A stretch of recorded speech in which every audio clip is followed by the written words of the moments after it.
Shalom, Tuhan kita adalah Tuhan yang baik sebab Alkitab berkata Allah adalah kasih, God is love.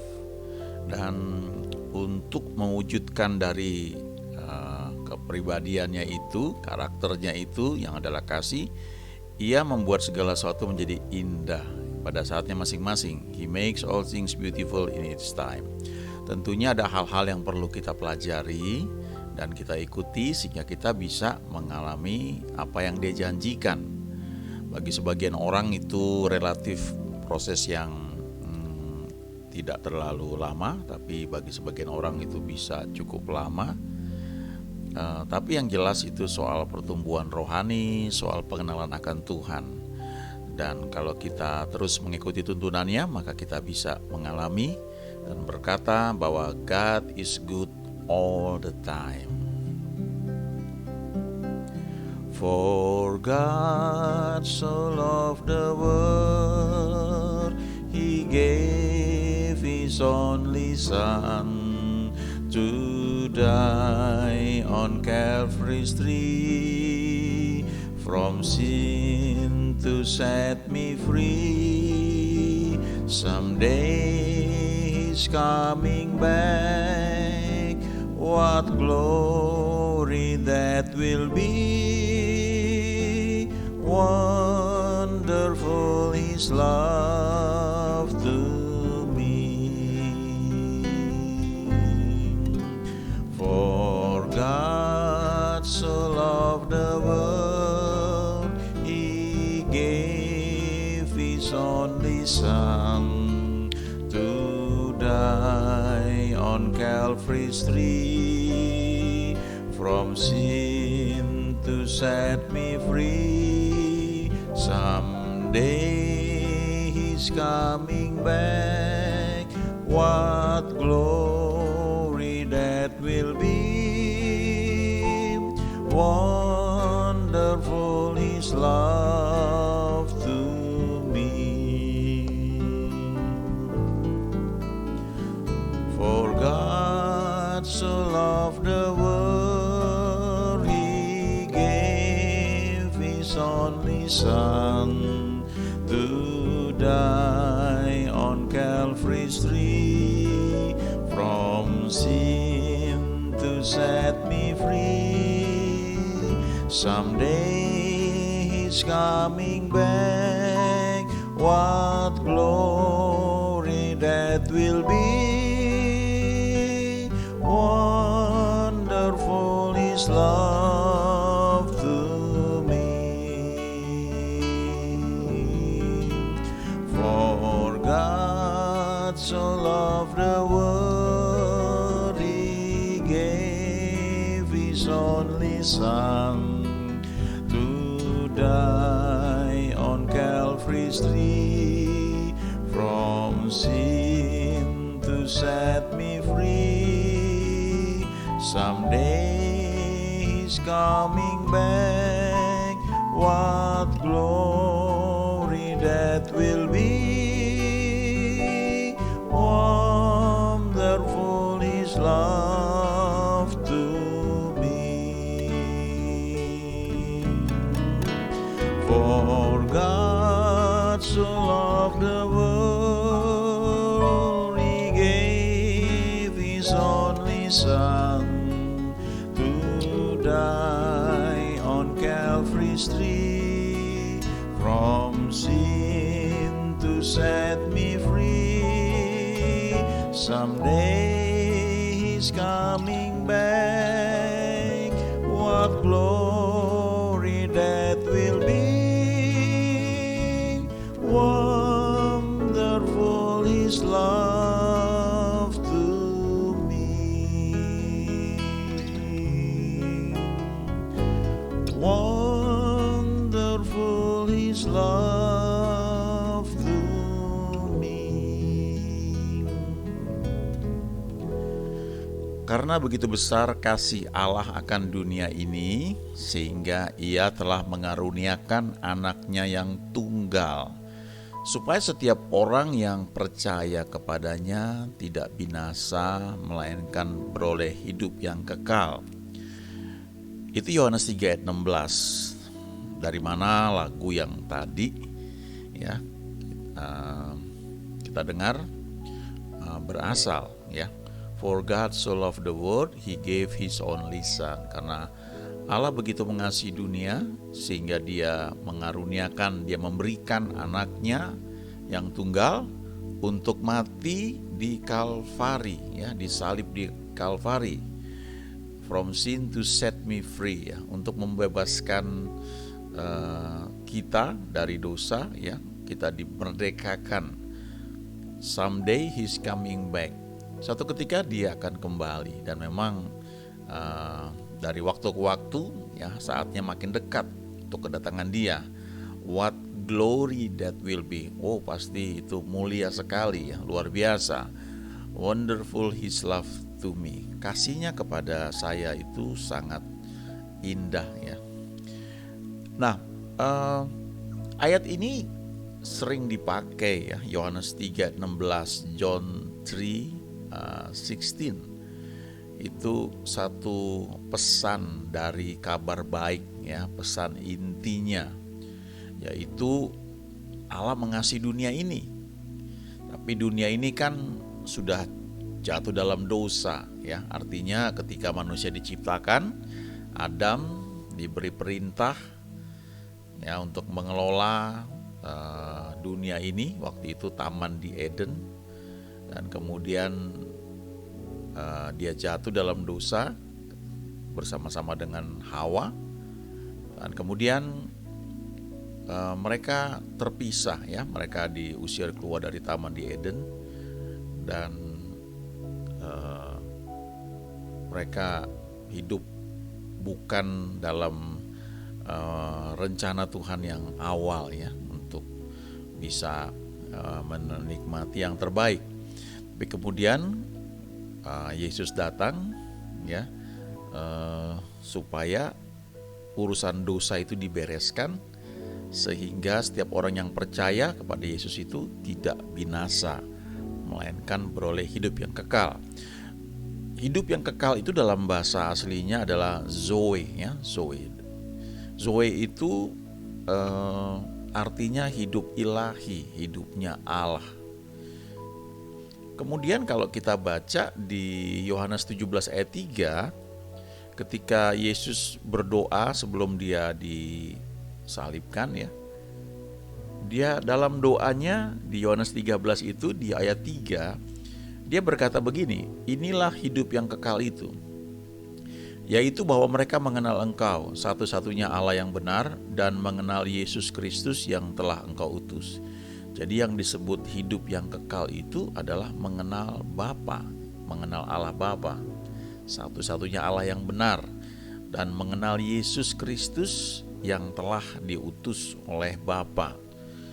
Dan memang hanya lewat Yesus, karena kalau kita baca di Yohanes 14 ayat 6, Yesus berkata, akulah jalan dan kebenaran dan hidup. Tidak ada seorang pun yang datang kepada Bapa kalau tidak melalui aku. Dalam terjemahan Modern King James, Yohanes 17 ayat 3 itu dikatakan di sini, and this is life eternal ya, atau eternal life ya, jadi hidup yang kekal.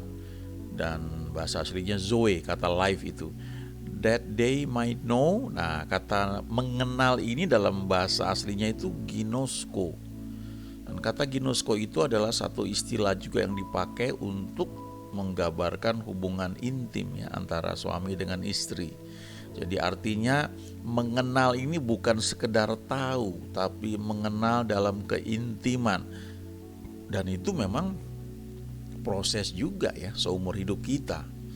Sama ketika kita sebelum menikah, kita memasuki masa pacaran atau tunangan, dan sebelumnya lagi masa perkenalan. Dan perkenalan itu makin lama makin kenal sedemikian rupa.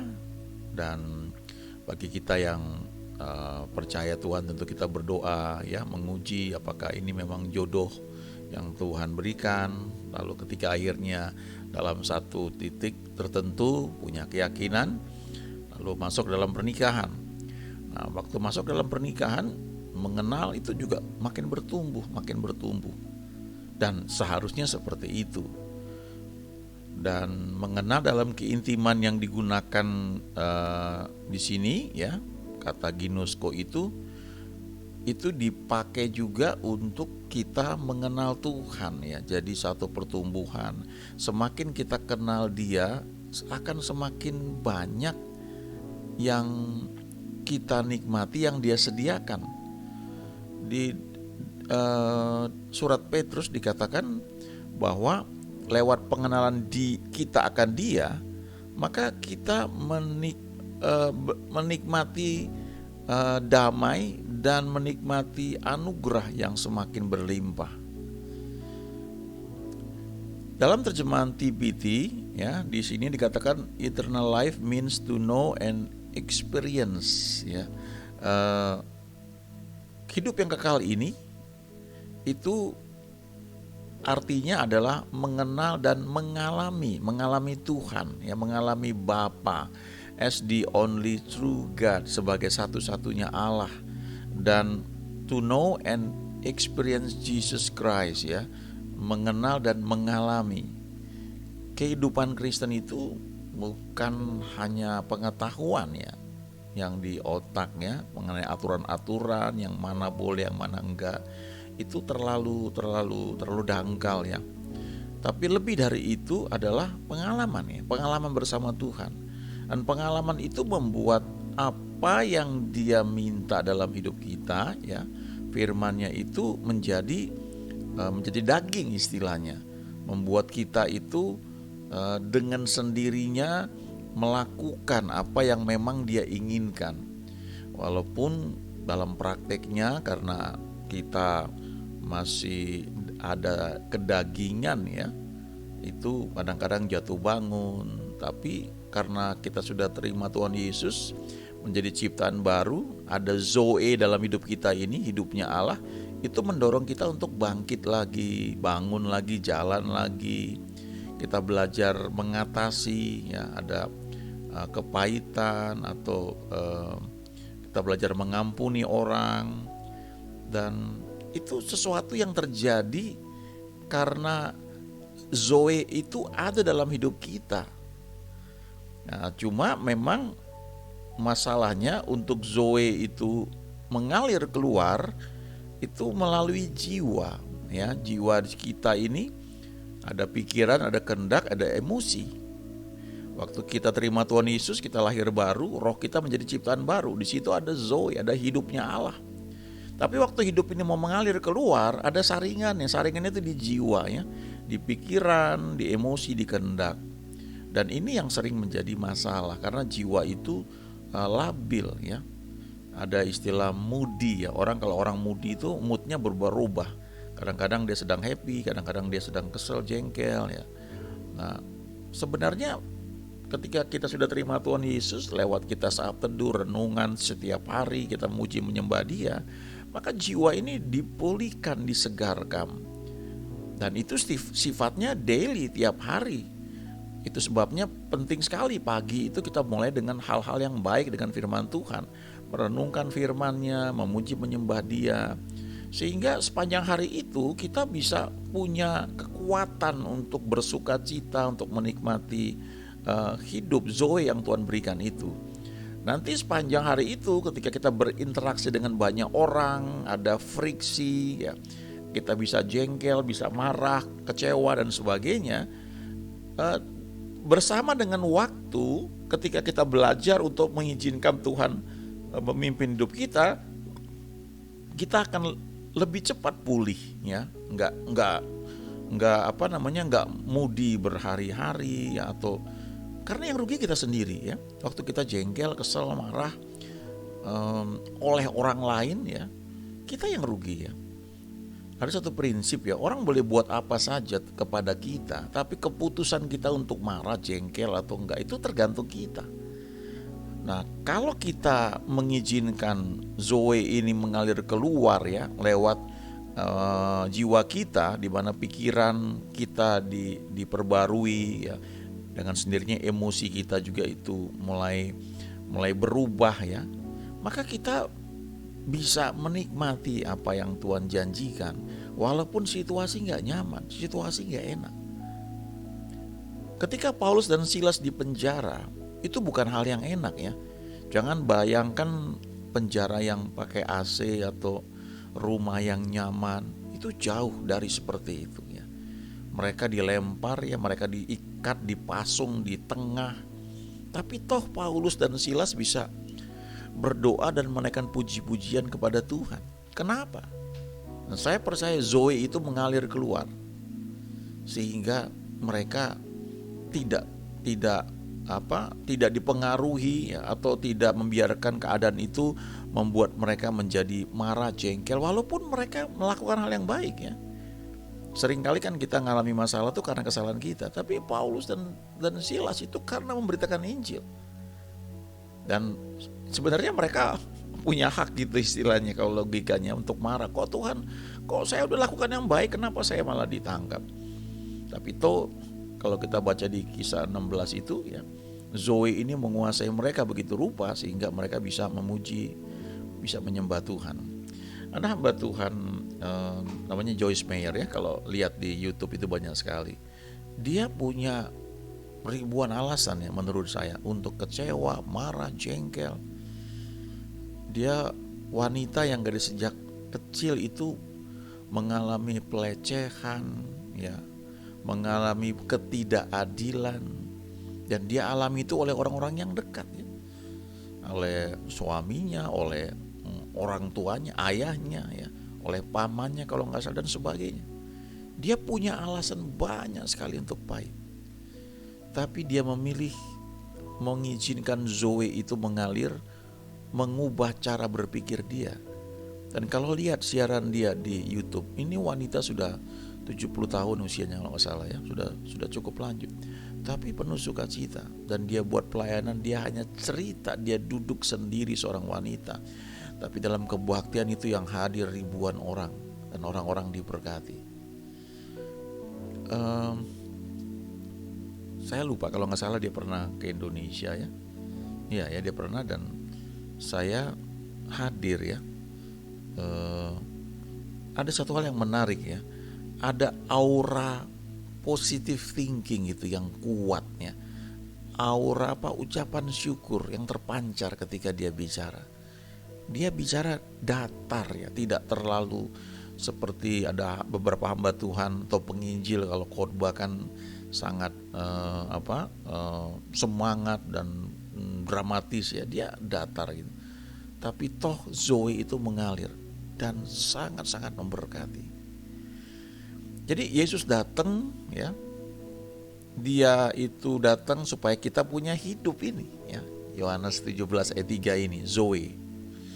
Kemudian di 1 Yohanes 5 ini Yohanes menulis, dia katakan bahwa di ayat 11 sampai ayat 13, inilah kesaksian itu. Allah telah mengaruniakan hidup yang kekal atau Zoe itu kepada kita, dan hidup itu ada di dalam anaknya, di dalam Yesus ya. Ini Yohanes 3 ayat 16 tadi. Karena begitu besar kasih Allah akan dunia ini sehingga ia telah mengaruniakan anaknya yang tunggal ya, supaya yang percaya kepadanya tidak binasa melainkan beroleh Zoe. Kenapa beroleh Zoe? Karena Zoe itu ada di dalam anaknya, di dalam Yesus. Ayat 12, barang siapa memiliki anak, ia memiliki hidup. Barang siapa tidak memiliki anak, ia tidak memiliki hidup. Lalu ayat 13 ya, semuanya ini kutuliskan kepada kamu supaya kamu yang percaya kepada nama anak Allah, kamu tahu bahwa kamu ini punya Zoe, punya hidup yang kekal. Ya, that you may know you have eternal life. Itu Zoe. Jadi kita yang sudah terima Tuhan Yesus ya, kita perlu sadar bahwa ada Yesus dalam hidup kita ya, dan di dalam dia itu ada Zoe. Jadi kita ini memiliki hidup yang kekal sejak saat ini di dunia ini sudah ada. Tinggal kita memang menikmati itu lewat persekutuan kita dengan Tuhan. Dan ketika Yesus datang di Yohanes 10 ayat 10 dikatakan, Pencuri datang hanya untuk mencuri dan membunuh dan membinasakan. Itu iblis ya, tujuannya seperti itu. Nah, coba cek ya, jangan sampai kita tanpa sadar itu kita mengizinkan iblis mencuri sesuatu dari kita ya, mencuri kesehatan, mencuri sukacita, mencuri waktu kita ya lewat hal-hal yang nggak baik ya.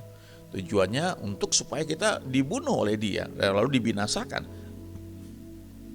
Tapi dikatakan kalimat berikutnya, Yesus datang, aku datang supaya mereka mempunyai hidup, mempunyai zoe, dan mempunyai zoe itu dalam segala kelimpahan. Artinya zoe itu melimpah ke lingkungan kita, ke tetangga kita.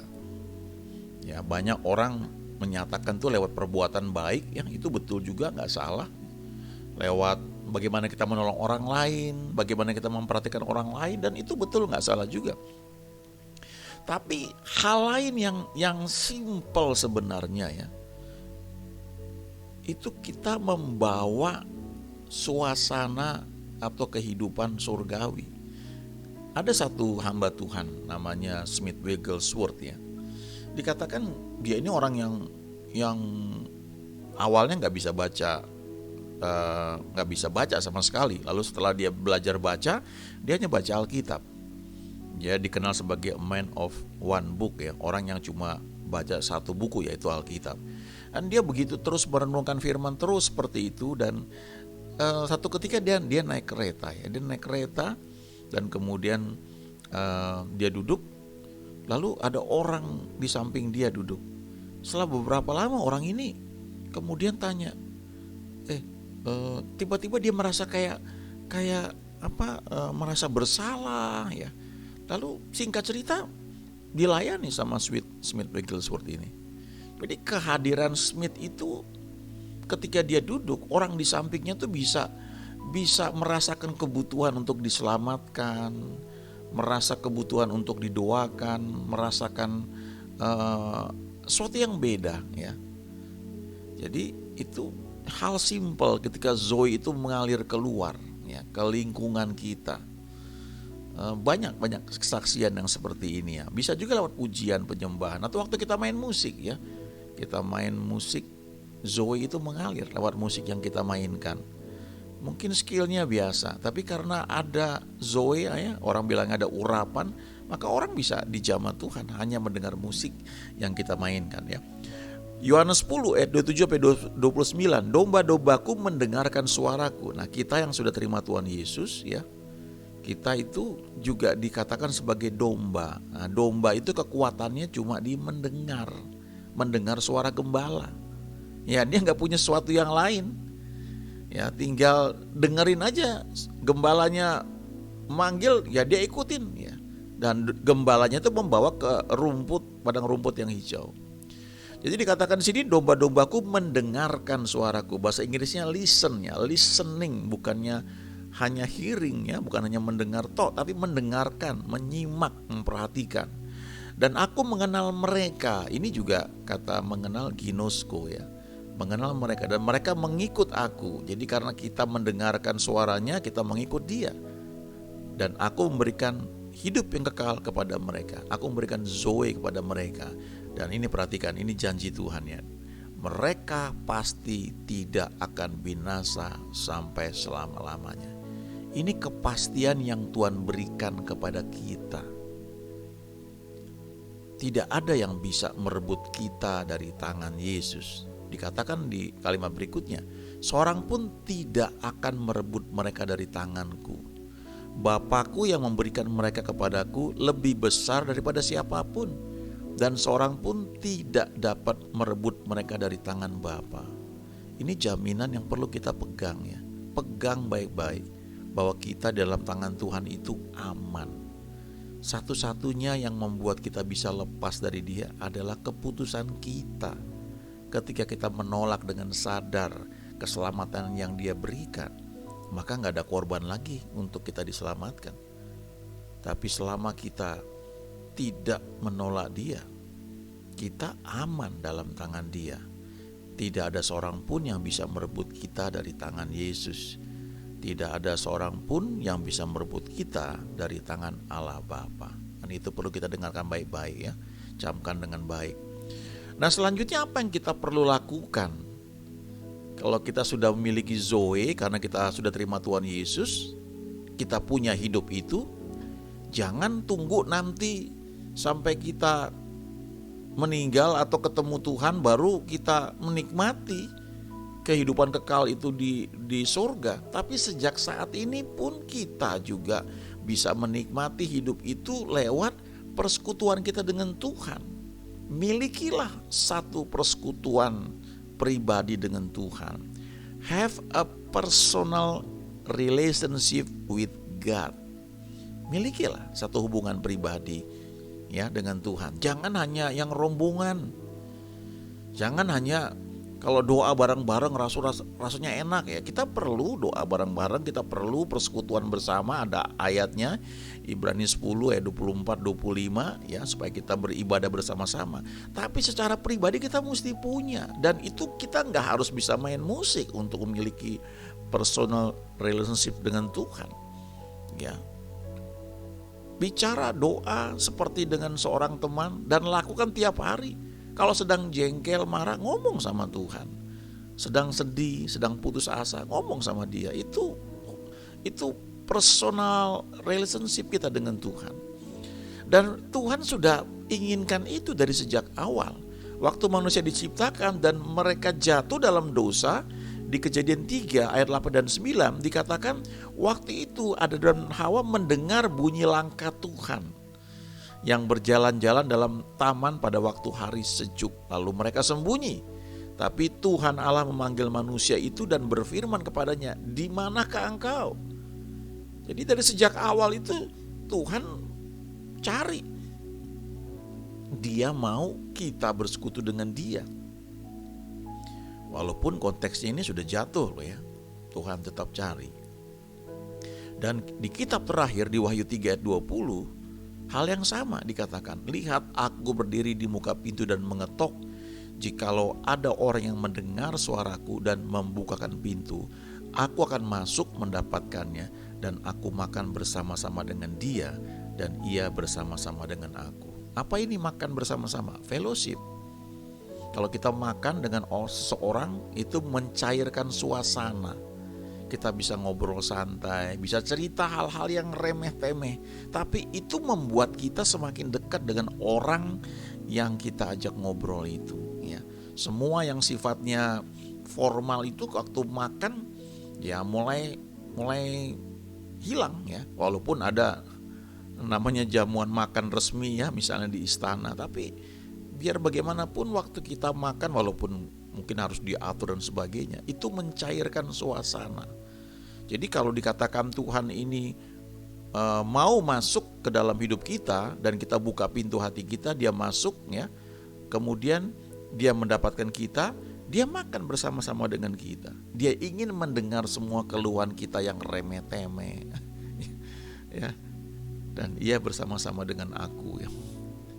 Coba praktekkan ya. Kalau jengkel sama siapa aja coba ngomong. Itu sangat menolong sekali ya. Bilang, "Tuhan, aku gak tahu lagi nih, ini kenapa kok mesti gini lagi ya." Lalu teduh sebentar, nanti dia akan kasih clue ya, kasih petunjuk buat kita supaya kita bisa menghadapi hal itu. Tidak selalu masalahnya selesai, tapi sikap kita menghadapi masalah itu yang jauh-jauh lebih penting. Sebab percayalah ya, Tuhan itu tahu bagaimana membuat satu kreasi dari setiap apapun yang kita hadapi. Selalu dia bisa buat itu menjadi baik. Ingat baik-baik, firman Tuhan berkata, God is love, Allah adalah kasih.